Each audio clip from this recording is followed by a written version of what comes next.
चारों भाई थे, दोस्त नहीं थे, भाई थे। भाई जा रहे थे खलीफा के पास। अचानक रास्ते में एक खेत था।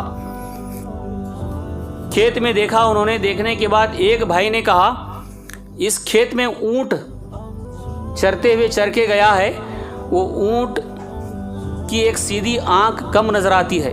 दूसरे भाई ने फौरन कहा, हाँ हाँ, उसके सीधे तरफ के दांत कमज़ोर हैं। तीसरा भाई कहने लगा, हाँ हाँ, वो एक पाँव का थोड़ा लंगड़ा है। चौथे भाई ने कहा, हाँ हाँ, वो सुस्त रफ्तार है। ये चारों सवालात ख़त्म होते ही एक आदमी आ गया। कहने लगा, अरे भाइयों, तुमने एक ऊँट को देखा है? मेरा ऊँट गुम हो गया है।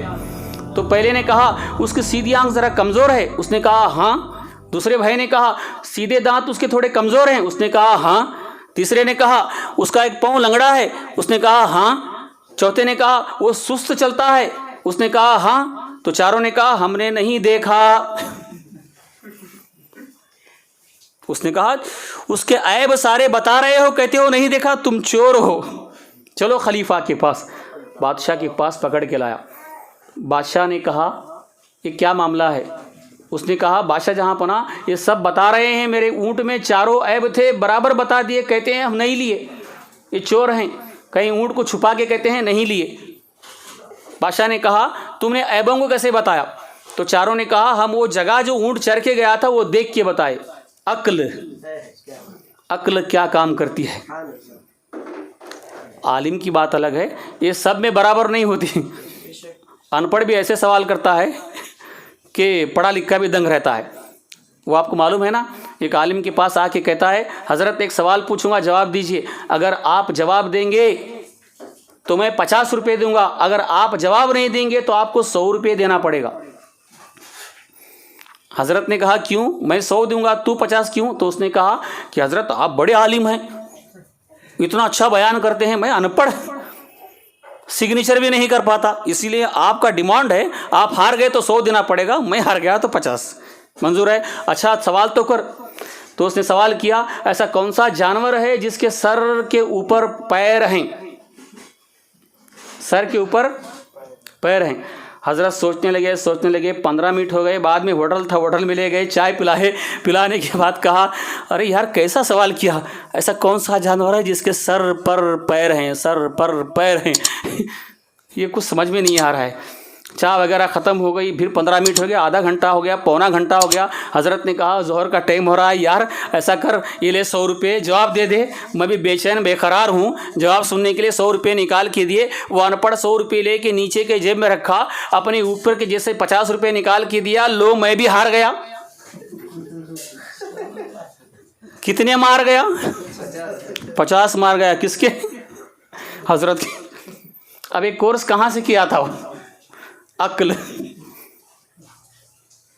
तुम भी हार गए, 100 दिए, मैं 50 दिया, तो फायदा कितने का हुआ? 50 का हुआ कि नहीं? तो ऐसे होते हैं। तो क्या बता रहा था मैं, बीच में बात आ गई। तो चारों दोस्त गए, चारों भाई गए। जाने के बाद बादशाह ने पूछा, तुमने कैसे बता दिया वो ऊँट के ऐब? तो उन्होंने कहा कि देखो, जहाँ अपना ऊँट चरा था तो मैंने देखा वो एक तरफ की घास खाते गया है, दूसरे तरफ छोड़ दिया है, तो मैं समझा, वो देखा तो सीधे तरफ की वो खाया नहीं, बाएं तरफ की, उल्टे तरफ की खाया है, तो मैं समझा इसकी आंख नज़र नहीं आती, अंदाज़ा लगा लिया। और दूसरे भाई ने कहा, हाँ जहाँ पना मैं भी देखा, वो बाएं जानिब की सख्त घास भी कतर के खाया है, सीधे जानिब की घास नहीं खाया है, उसके दांतों में दर्द है, राइट साइड सीधे तरफ, तो मैं समझ गया दांत कमज़ोर हैं। और तीसरे भाई ने कहा, जहाँ पना मैं देखा, वो जो बारिश का मौसम है, खेत में 3 पाँव के निशान बराबर हैं, 1 पाँव का निशान है नहीं, तो मैं समझ गया लंगड़ता है, हैंडीकैप है। और चौथे ने कहा, जहाँ पना मैं देखा, ऊँट तो बड़ा लंबा चौड़ा होता है, उसका 1-1 पाँव हमारे 2 पाँव के बराबर होता है, मगर वो उस हिसाब से उसकी जो ये गोबर होता है, महंगी होती है, वो नहीं गिरी है, करीब करीब उसका गोबर पड़ा है, तो मैं समझ गया है बहुत सुस्त चलता है, फास्ट नहीं सुस्त चलता है, मैं समझ गया। तो बादशाह सोचने लगा, ये कितने दूर अंदेश लोग हैं, देख के जगह का इतना अच्छा रिपोर्ट निकालते हैं। तो उसने कहा, अरे ऊँट वाले, मेरे सिपाही को ले जा, इन्होंने ऊँट तेरा नहीं चुराया, तू ऊँट तलाश कर ले। जा। तो सिपाही को लेके वो चला गया। वो चारों आए। आने के बाद तुम कहाँ जा रहे थे? उन्होंने कहा हम तुम्हारे ही पास आ रहे थे, बादशाह के पास आ रहे थे। बादशाह ने कहा अच्छा तुम्हारी बात जो है अब मैं करने के मोड में नहीं हूँ, रात हो रही है, सुबह बात करेंगे, जाओ कमरे में जाओ, आराम करो, सुबह बात करेंगे। तो चारों के चारों चले गए। जाने के बाद कमरे में बादशाह ने कहा इनको खाने के लिए दो। तो खाने के लिए जब ला के खाना दे रहे थे, खाते खाते एक भाई कहने लगा ये जो गोश्त हमें बकरे का खिलाया जा रहा है, ये बकरा बचपन में कुत्ती का दूध पी के बड़ा हुआ है। कितने डेंजर लोग हैं, अक्ल। गोश्त खाते खाते सालन पके बोटी बने के बाद कहता है ये बकरा जो है बचपन में कुत्ती का दूध पी के बड़ा हुआ है। दूसरे भाई ने कहा है हाँ, ये जो हमें सेंधी दी गई है, ये सेंधी एक कब्रिस्तान में उगे हुए दरख्त की है, झाड़ की है। तीसरे भाई ने कहा ये जो रोटी पकाई गई है, वो रोटी पकाते वक्त वो औरत नापाक थी। चौथे ने कहा ये बादशाह हरामी है। वो जो खाना दे रहा था गुलाम, 2 गुलाम थे, दोनों ने सुन लिया। सुन के बादशाह को जाकर बता दिए ये बादशाह जहाँ पर ना वो कितने डेंजर लोग हैं, 4 बातें ऐसे बोले। तो बादशाह ने कहा हाँ ऐसे हुआ।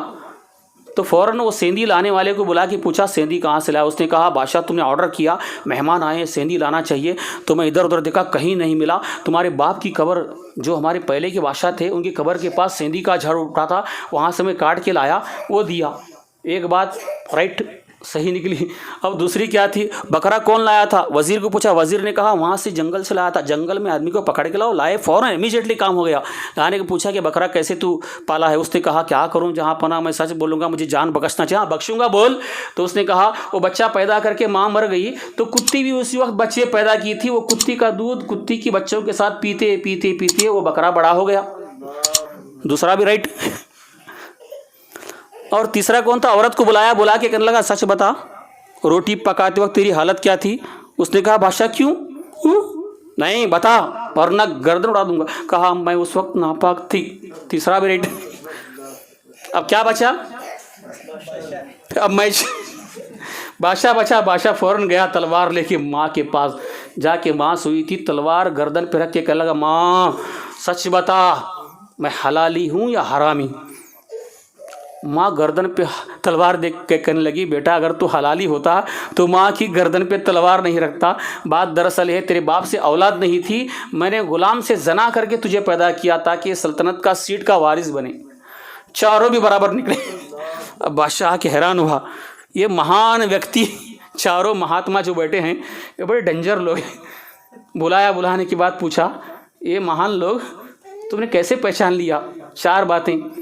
तो पहले ने कहा बादशाह जहाँ पना वो सेंधी पीने से क्या होता है, आदमी चुस्त होता है, चुस्त आवाज़ करता है, मगर ये सेंधी पीने से सुस्त हो रहे थे हम।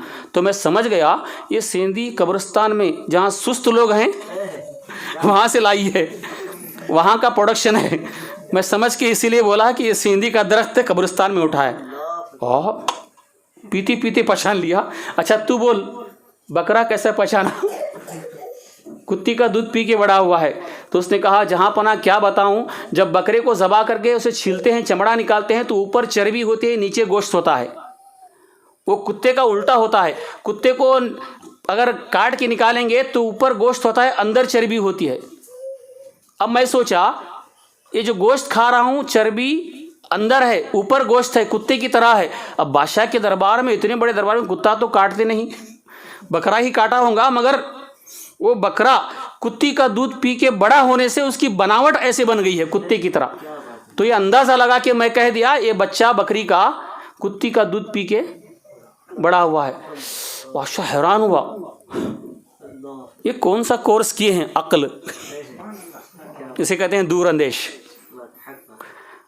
और तीसरे से पूछा तुम बताओ महान व्यक्ति तुमने कैसे पहचान लिया कि औरत? उसने कहा जहाँ पना क्या बताऊँ, औरत नापाक की हालत में जब रोटी बनाती है तो वो सालन में शोरबे में डालते हैं तो बिखर जाती है। तो मैं रोटी डाला तो बिखर गई, तो समझ लिया कि औरत बनाते वक्त नापाक थी। अब कैसी टेक्निकल पॉइंट है। चौथे से बोला तुम तो बहुत बड़ा फैसला किए, बताओ तुम्हें कैसे मालूम? उसने कहा जहाँ पनाह मैंने सुना था मेरे अब्बा की ज़बान से कि पहले के तुम्हारे वालिद तुम्हारे बादशाह थे ना, तुम्हारे अब्बा मेहमान नवाज थे, मेहमानों के साथ बैठ के खाना खाते थे। मगर तुम्हें देखा, तुम हमें एक कमरे में भेज के दूसरे कमरे में चले गए ढकेल के। मैं समझा ये बाप का नहीं है। ये सोच के बोल दिया, सही निकला ना? बादशाह हैरान हुआ। अब मुझे बताओ तुम चारों क्यों आए थे? कहा हम चारों भाई हैं, हमारे बाप का इंतकाल हुआ है, हमारी प्रॉपर्टी है, वो मसला है तरका तकसीम करने का। हम झगड़ा नहीं करेंगे, बादशाह के पास जाएंगे, बादशाह हमें तकसीम करके देगा, हम लेके आएंगे, इसकी वास्ते तुम्हारे पास आए थे। बादशाह ने कहा तुम्हारा फैसला करने वाला शायद दुनिया में कोई नहीं है। ऐसा करो तुम्हारे बाप की प्रॉपर्टी कितनी है? कहा 10 एकड़। 10 एकड़ हर एक को मैं दूंगा अपने तरफ से, तुझे 10 एकड़, तुझे 10 एकड़, तुझे 10 एकड़, तुझे 10 लेके जाओ, मगर आज के बाद ऐसा खुलासा किसी के सामने मत करो, हाथ जोड़ता हूँ। ये कह के उन्हें वहां से भगा दिया। अक्ल समझे?